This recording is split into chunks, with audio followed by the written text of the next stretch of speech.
नमस्कार दोस्तों, स्वागत है आपका आज की इस वीडियो में। दोस्तों आज मैं आपके लिए लेके आया हूँ अकबर के बारे में कुछ खास बातें। मध्यकालीन भारतीय इतिहास में सबसे मुगल सल्तनत का सबसे जाना माना या सबसे मशहूर राजा था अकबर।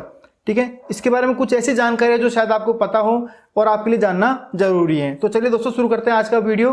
पहली बात, अकबर को भारत में सबसे सहिष्णु मुगल शासकों में गिना जाता है क्योंकि इन्होंने भारतीयों पर कई जो कर लगे हुए थे, जैसे जजिया कर, दास प्रथा और भी बहुत सारे जो कर थे और जो कुछ कुप्रथाएं थी वो समाप्त कर दी थी, चाहे उनके पीछे कोई भी कारण रहा हो।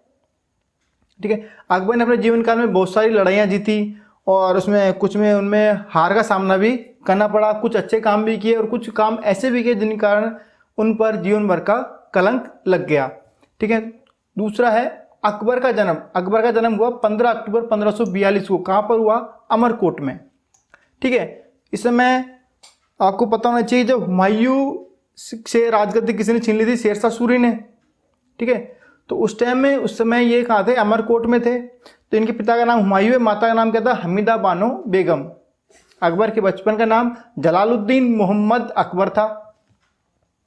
ठीक है, अकबर 13 वर्ष की आयु में गद्दी पर बैठा। इसके बाद 20 फरवरी 1556 को दिल्ली पहुंचने के बाद अकबर का दूसरी बार राज्याभिषेक हुआ। ठीक है, तो इस तरह अकबर का कितने बार राज्याभिषेक हुआ? 2 बार।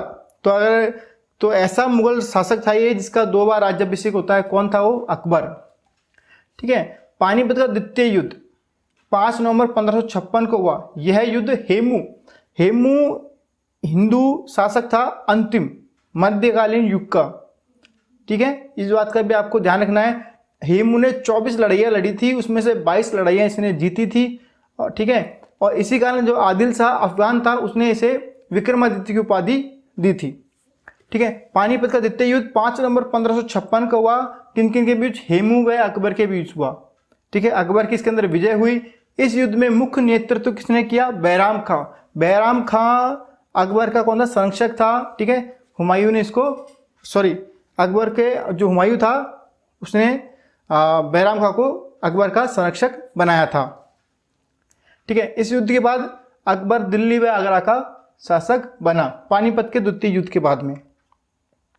ठीक है, संरक्षक एक तो था बैराम खां और एक थी महाम अनगा। ठीक है, महाम अनगा चाहती थी कि जो अकबर है इसकी बात माने, लेकिन अकबर किसकी बात मानता था?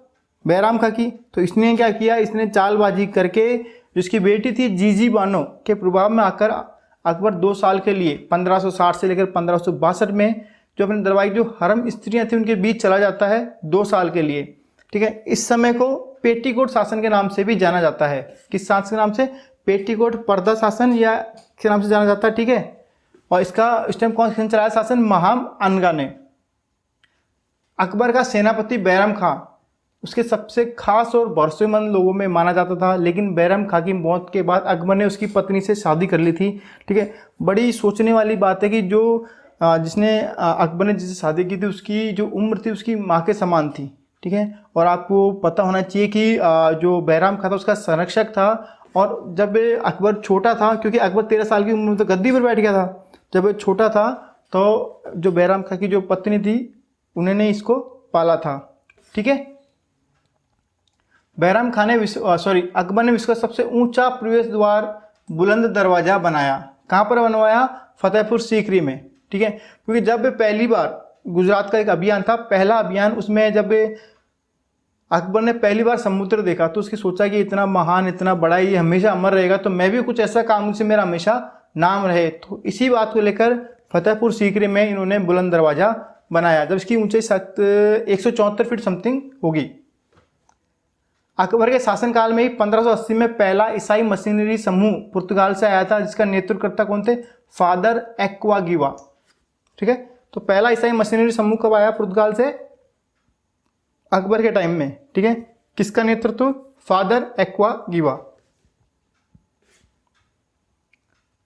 अकबर ने दीन आ इलाही धर्म की स्थापना की। ठीक है, इस धर्म के 18 अनुयायी थे, जिसमें से एक अनुयायी हिंदू था। कौन था वो? बीरबल।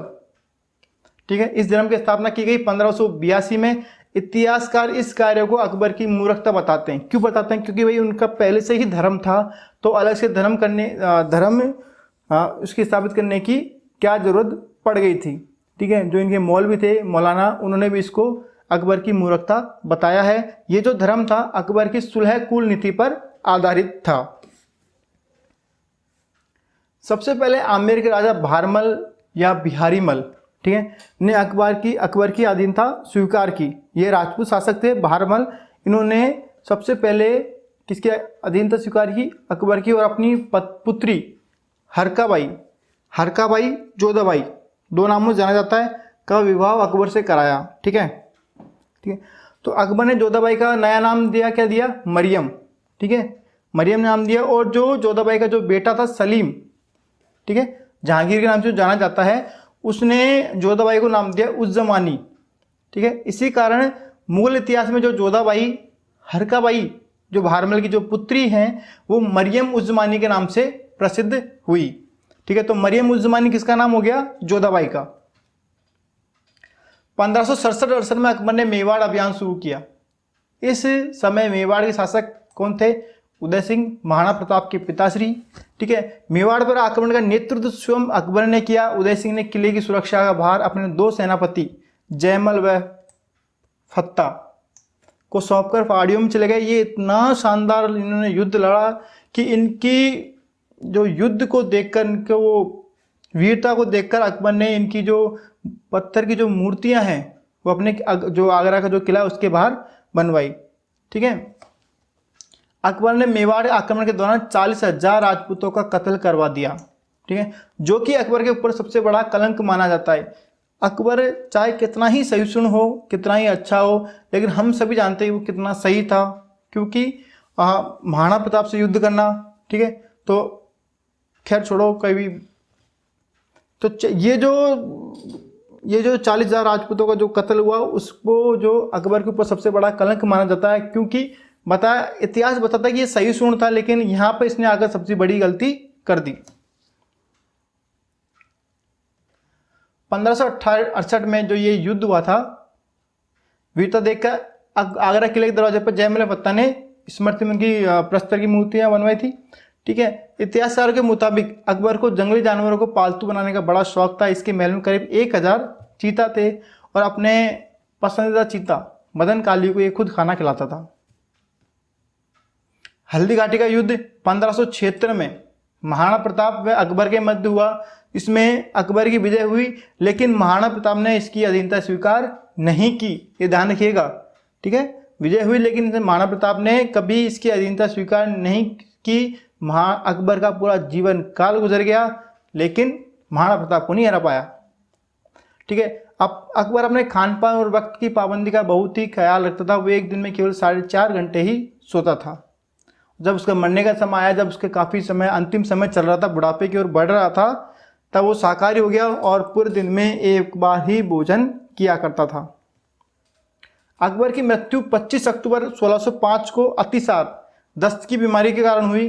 कई इतिहासकारों का मानना है कि जहांगीर ने ही जहर देकर अकबर की हत्या करवाई थी, क्योंकि जहांगीर सलीम अकबर से चिढ़ता था। दोस्तों, अगर आपको वीडियो पसंद आया तो प्लीज़ वीडियो लाइक करना बिल्कुल ना भूलें। मिलते हैं नेक्स्ट वीडियो में। जय हिंद, जय भारत, धन्यवाद।